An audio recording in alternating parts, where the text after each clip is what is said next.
திருச்சிற்றம்பலம். திருநாவுக்கரசு சுவாமி அருளிய தேவாரம் 4ஆம் திருமறை. பண் திருநேரிசை. தலம் திருக்கழிப்பாலை. பதிகம் 30. பாடல் 3. வாமனை வணங்க வைத்தார், வாயினை வாழ்த்த வைத்தார், சோமனை சடைமேல் வைத்தார், சோதியுள் சோதி வைத்தார். வாமனை வணங்க வைத்தார், வாயினை வாழ்த்த வைத்தார், சோமனை சடைமேல் வைத்தார், சோதியில் சோதி வைத்தார். ஆமன்னே ஆட வைத்தார்,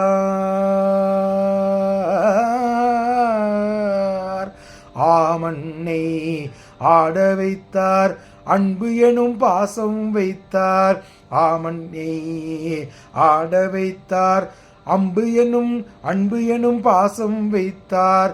காமனை காய்ந்த கண்ணார், கழிப்பாலை சேர்ப்பனாரே. ஆமன்னை ஆட வைத்தார், அன்பு எனும் பாசம் வைத்தார். காமனை காய்ந்த கண்ணார், கழிப்பாலை சேர்மனாரே.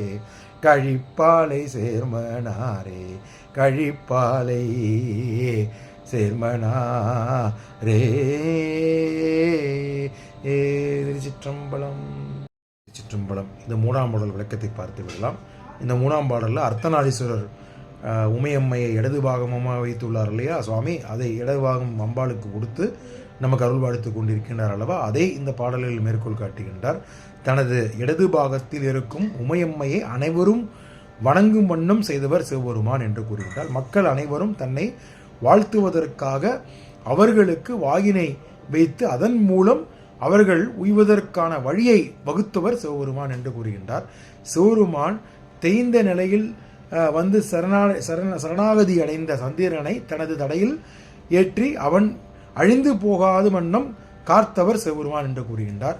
சூரியனின் உள்ளே சோதியாக நின்று அந்த ஜோதி சுரூபமாக நமக்கு காட்சி அளித்துக் கொண்டிருக்கின்றவர் சிவபெருமான் என்று கூறுகின்றார். பசுவின் பெருமையை சேர்க்கும் வகையில் 5 பொருள்களை வைத்து பசுவின் பால் பசுவினால் நமக்கு கிடைக்கக்கூடிய பஞ்சகவியம் என்று சொல்வார்கள் அல்லவா, அந்த பஞ்சகவியத்தை பசுவிற்கு வைத்து நமக்கு அந்த பொருளினால் சிவபெருமானுக்கு நீராடும் வண்ணம் அபிஷேகம் செய்யும் வண்ணம் வாய்ப்பினை அடியவர்களுக்கு வைத்தவர் சிவபெருமான் என்று கூறுகின்றார்.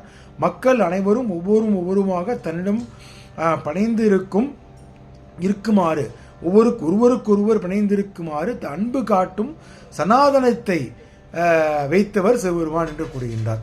சனாதன தர்மம் என்றால் இன்று பல சர்ச்சையை நமக்கு உலகளவில் இருந்து கொண்டிருக்கின்றது. 7ஆம் நூற்றாண்டினே சனாதனத்தின் பெருமையை அப்பர் சுவாமியில் இந்த பாடலில் மிக ஆணித்தனமாக கூறியுள்ளார். சனாதனம் என்பது ஒருவருக்கொருவர் அன்பு காட்டி இறைவனின் மார்க்கமாக செல்வது என்பதை இந்த பாடலில் கூறியுள்ளார். அதுபோன்று மன்மதனன் மீது கோபம் கொண்டு அவனை எரித்து நெற்றிக்கண்ணினை உடையவராகவும் கழிப்பாலை தரத்தில் கடற்கரைக்கு தலைவராகவும் விளங்குகின்றார் என்று சொல்லி இந்த பாடலை முடிக்கின்றார் அப்பர் சுவாமி. திருச்சிற்றம்பலம்.